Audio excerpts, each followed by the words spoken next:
Welcome back. The details. President Abdel Fattah al-Sisi on Sunday urged establishing integrated healing centers in cooperation with experienced European partners at the areas allocated to therapeutic tourism in South Sinai.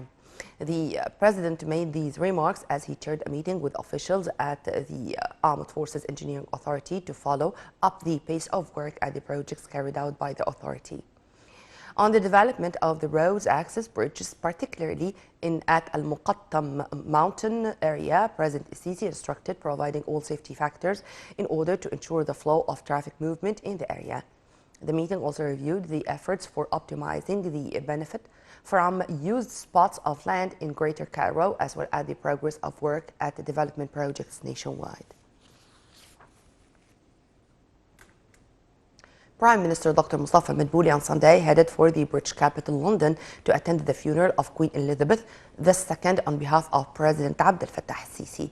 Prime Minister Dr. Mustafa Madbouli will pay condolences to Britain's government on the death of the Queen.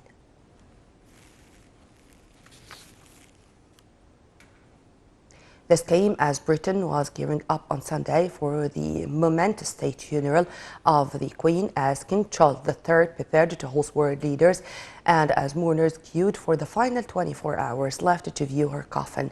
The public are preparing to catch a glimpse of Monday's grand farewell at Westminster Abbey, which is expected to bring London to a standstill and be watched by billions of viewers worldwide.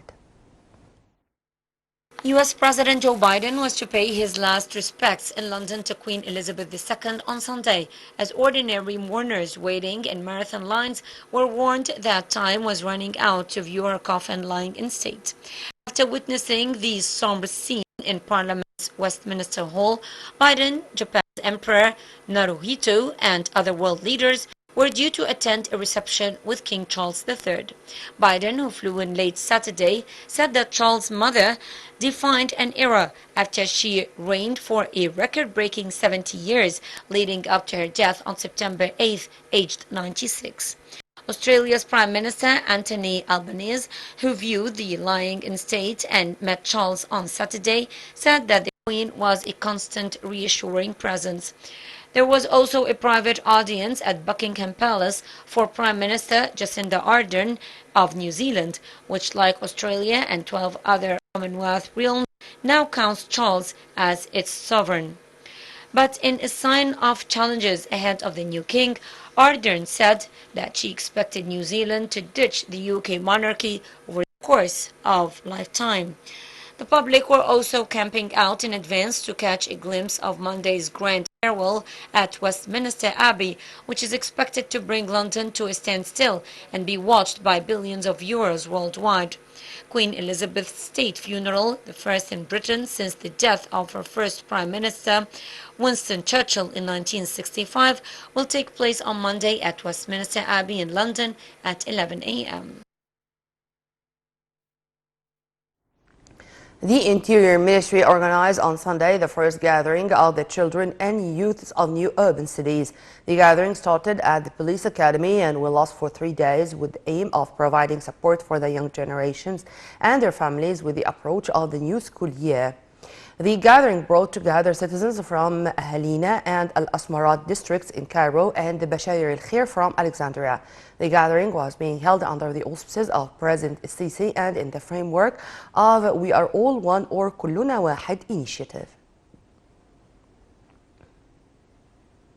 President Abdel Fattah al-Sisi asserted on Sunday that the unprecedented challenges at the international arena require attaching a top priority to the joint Arab action, which would place the Arab nation as an honorable model in successfully building a brighter future while preserving great ancient past. The president's speech was read out by Minister of Manpower Hassan Shihata at the inaugural session of the 48th Arab Labour Conference, which is organized by the Arab Labour Organization from September 18th to September 25th in Cairo. The president said now is the time to focus on the Arab national interests and put differences aside for achieving the aspired Arab economic integration and uniting Arab political census.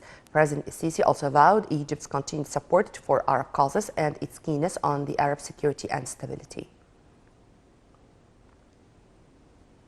Foreign Minister Sameh Shukri will embark on a trip to New York to participate in the high-level meetings of the 77th round of the UN General Assembly that will start on Monday. Foreign Ministry spokesperson Ambassador Ahmed Abu Zaid said that Shukri will hold a number of meetings with counterparts and world high-ranking officials. He is also due to attend a number of events, including the Munich format meeting to discuss the Middle East peace process.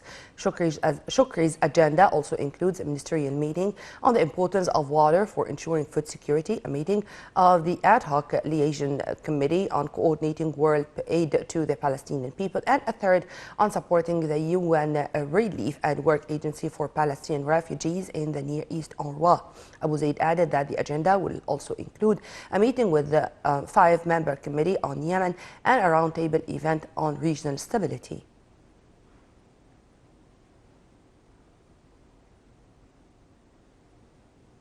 World leaders will be meeting this week in New York to attend the high-level meeting of the 193-member United Nations General Assembly, highly anticipated at the convention.